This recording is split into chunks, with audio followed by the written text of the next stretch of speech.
অবশ্যই আপনারা নিজের চোখেই দেখেছেন 15 জুলাই যখন ছাত্রলীগের সভাপতি সাদ্দাম এবং ছাত্রলীগের সাধারণ সম্পাদক ইরান যখন হচ্ছে যে এই হামলাগুলো চালাইছে, তারপরে কিন্তু তারা এইখানে ঠিক এই জায়গাটায় বসে তারা কিন্তু বিরিয়ানির প্যাকেট নিয়ে বসেছিল।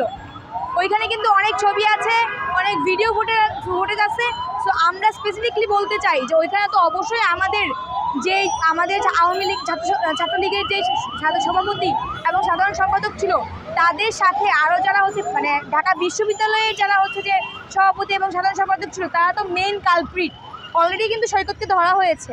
তো সেই জায়গায় আমি বলবো যে অবশ্যই ফুটেজ আছে, বিভিন্ন মানুষ আমরা যারা প্রত্যক্ষদর্শী ছিলাম, কারণ আমি বিজিতে বাসের ওইখানে চাপা পড়েছিলাম, তো আমি দেখেছি যে কারা কারা মেরেছে, ওইখানে ফুটেজ আছে। তো এই ফুটেজগুলো দেখে অবশ্যই মানে আইডেন্টিফাই করা যাবে। আমাদের দাবি ছিল আসলে 15 জুলাই থেকে জুলাই আগস্টের যে গণ অভ্যুত্থানটা আমাদের ঘটেছে, সেই গণ অভ্যুত্থানের সামনের সারিতে থাকা মানুষগুলোই হচ্ছে নারী। সো সেই নারীদের উপরে যে বর্বরিত নির্যাতন যে চালানো হয়েছে এবং হামলা চালানো হয়েছিল, সে হামলা চালিয়েছে ছাত্রলীগ, তাদের ভাড়া করা টোকাই, সন্ত্রাসী এবং তাদের সাথে সংশ্লিষ্ট থাকা প্রশাসন তারা। এবং তখনও তারা চুপ ছিল। এখন আমাদের প্রশাসন যারা আসলে দায়িত্ব গ্রহণ করেছে 1 মাসের উপরে হয়ে গেছে, তারা কোনো পদক্ষেপ এ ব্যাপারে গ্রহণ করেনি।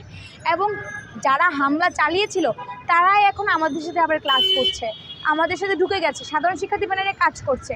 তো আমরা এই জন্যই আসলে আজকে রাজত্বে দাঁড়িয়েছি, যেন হচ্ছে ওরা অতি দ্রুত যত দ্রুত সম্ভব সেগুলো তদন্ত করে কারা হামলায় জড়িত ছিল তাদেরকে যেন অতি দ্রুত বিচারের আওতায় আনা হয়, আইনি ব্যবস্থা তাদের বিরুদ্ধে নেওয়া হয়।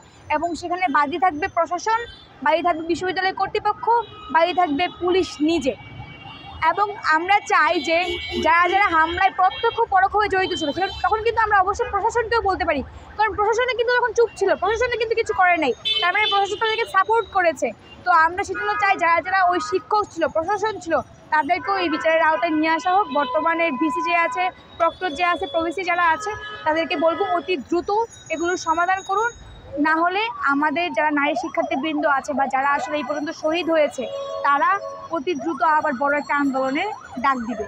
সো আমরা এই জন্যই আসলে আজকে দাঁড়িয়েছিলাম যে তারা যেন সতর্ক হয়ে খুব তাড়াতাড়ি তাদেরকে বিচারের আওতায় নিয়ে বড়সড় হবে। হ্যাঁ, আমাদের আসলে আজকে প্রাথমিক যেহেতু আপনি দেখেছেন যে আসলে মেঘলা আকাশ, বৃষ্টি হচ্ছে, সেজন্য হয়তো বা উপস্থিতিটা একটু কম ছিল, কিন্তু আমাদের এই আন্দোলনটা সারা দেশব্যাপী ছড়িয়ে পড়বে যদি না বিশ্ববিদ্যালয় প্রশাসন এবং আমাদের দেশের যারা প্রশাসনের দায়িত্বে আছেন তারা যদি এটার সুষ্ঠু তদন্ত সাপেক্ষে দ্রুত বিচারের আওতায় ওদেরকে না নিয়ে আসে, হামলাকারীদের না। বললাম তো অতি দ্রুত, সেটা যদি কাল হয় কাল, সেটা যদি হয় পরশু তাহলে পরশু, যতদিনের মধ্যে সম্ভব। কারণ এই জিনিসগুলো খুবই প্রসেসিংয়ের মধ্যে দিয়ে যাইতে হয়। তো অবশ্যই প্রথমে একটা সেল গঠন করতে হবে, যেগুলোর মাধ্যমে সবাই আসলে তথ্য দিবে, ভিডিও ফুটেজ দেখে বের করতে হবে কারা ছিল, এগুলো বের করে তাদের বিরুদ্ধে মামলা দিতে হবে। তো যে প্রসেসিং করতে যতদিন লাগে ততদিন। আসলে আমার মনে হয় যেখানে আমাদের বিশ্ববিদ্যালয়ের প্রশাসন আছে সেখানে আমরা ছাত্রীরা কেন আলাদা করে বাদী হয়ে মামলা করতে যাব? আমাদের প্রশাসন আছে, আমরা প্রশাসনই বাদী হয়ে এই মামলাগুলো করবে। আমরা সেই দাবিগুলোই জানাবো। আজকে আমাদের কোনো স্পেসিফিক দাবি ছিল না, শুধু দাবি ছিল অতি দ্রুত এই হামলাকারীদের জন্য বিচারের আওতায় নিয়ে আসা হয়। আমরা স্পষ্ট করে আরও দাবি দাওয়াগুলো তুলে ধরবো এবং এই আন্দোলন যদি আরও বাড়বে যদি না তারা আমাদের এই আহ্বানটাকে। আমি হচ্ছে মিতু আক্তার, 18-19 সেশন, ঢাকা বিশ্ববিদ্যালয়ে পড়াশোনা করছি, মাস্টার্স অধ্যয়ন।